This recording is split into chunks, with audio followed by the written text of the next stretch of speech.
Assalamualaikum warahmatullahi wabarakatuh. Perkenalkan, nama saya Rafael Madasari dengan NPM 2415061070.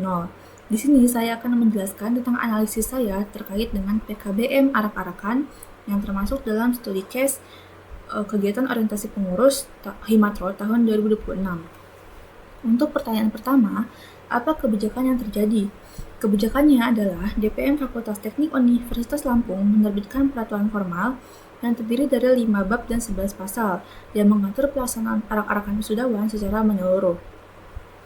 Berdasarkan pasal 1, kebijakan ini mendefinisikan 3 aktor utama, yaitu BEM-FT sebagai pelaksana utama, himpunan mahasiswa sebagai peserta, dan Ormawa sebagai keseluruhan organisasi yang terlibat. Pasal 2 merinci bahwa kegiatan mencakup 5 rangkaian, yaitu penyambutan dan pengumpulan wisudawan, arak-arakan di area yang telah ditentukan, sambutan atau doa bersama, sesi dokumentasi, dan bentuk perayaan lain yang tidak bertentangan dengan aturan. Pasal 4 menegaskan bahwa BEM-FT berwenang menentukan titik kumpul, rute arak-arakan, area penjemputan, dan titik akhir kegiatan. Sementara Pasal 5 menambahkan bahwa bahkan penggunaan alat musik, properti, kostum, dan atribut himpunan pun wajib mendapat persetujuan BEM-FT. Lalu, apa dampaknya terhadap organisasi mahasiswa? Dampak yang paling langsung terlihat pada kewajiban yang dibebankan ke himpunan mahasiswa. Pasal 3 ayat 3 mewajibkan setiap himpunan untuk menunjuk koordinator peserta dan melaporkan jumlah peserta kepada BEM-FT. Sementara itu adalah sesuatu yang sebelumnya tidak ada keharusan formalnya. Pasal 5 ayat 2 menyatakan bahwa seluruh Ormawa wajib mengikuti teknis kegiatan yang ditetapkan oleh BEM-FT, yang berarti tidak ada ruang bagi himpunan untuk menetapkan teknis secara mandiri. Di sisi perlindungan, Pasal 6 memuat 5 kewajiban peserta, termasuk menjaga fasilitas gedung, taman, jalan, dan aset fakultas.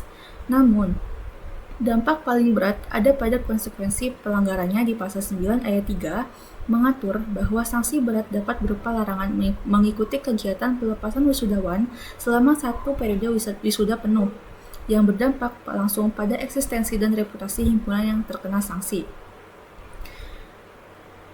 Pertanyaan ketiga, apakah kewajiban tersebut efektif? Secara desain, kerangka sanksinya sudah cukup terstruktur. Pasal 8 membagi pelanggaran ke dalam 3 tingkat, yaitu ringan, tidak mengikuti instruksi, tidak tertib, terlambat, sedang, atribut tidak sesuai, tindakan provokatif, kerusakan ringan tidak disengaja, dan berat, yaitu berupa intimidasi, kekerasan fisik maupun verbal, penggunaan atribut SARA, perundungan, konvoi liar, kerusakan fasilitas.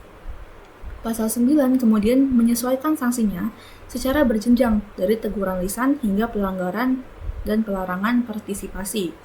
Namun, kelemahannya ada di Pasal 5 ayat 1 yang menyerahkan seluruh teknis pelaksanaan kepada Juklak atau Surat Edaran BEM-FT, yang artinya peraturan induk ini tidak memuat mekanisme pengawasan lapangan yang konkret. Selain itu, dari keseluruhan 11 pasal, tidak satu pun yang mengatur prosedur keberatan atau banding bagi pihak yang dikenai sanksi, sehingga potensi sengketa internal tidak memiliki saluran penyelesaian yang jelas dalam peraturan ini. Selanjutnya, apakah kebijakan tersebut bertentangan dengan aturan yang lebih tinggi? Peraturan ini secara aktif mengakui keberadaan aturan yang lebih tinggi di atasnya.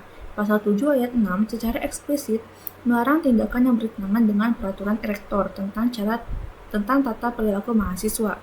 Dan pasal 8 ayat 3E menjadikan pelanggaran terhadap peraturan rektor sebagai kategori pelanggaran berat. Dan lebih jauh, Pasal 10 mengatur mekanisme eskalasi, di mana apabila pelanggaran memenuhi unsur peraturan rektor, BEM-FT dapat menyusun rekomendasi sanksi kepada dekanat dilengkapi kronologi kejadian, identitas pelaku, bukti pendukung, dan saksi, dan dekanat berhak meneruskannya ke tingkat universitas. Ini menunjukkan bahwa peraturan ini secara struktural menempatkan dirinya di bawah hierarki regulasi universitas, bukan berdiri sendiri. Nah, yang belum terjawab dalam dokumen ini adalah dasar kewenangan DPM-FT untuk menerbitkan peraturan yang mengikat seluruh himpunan.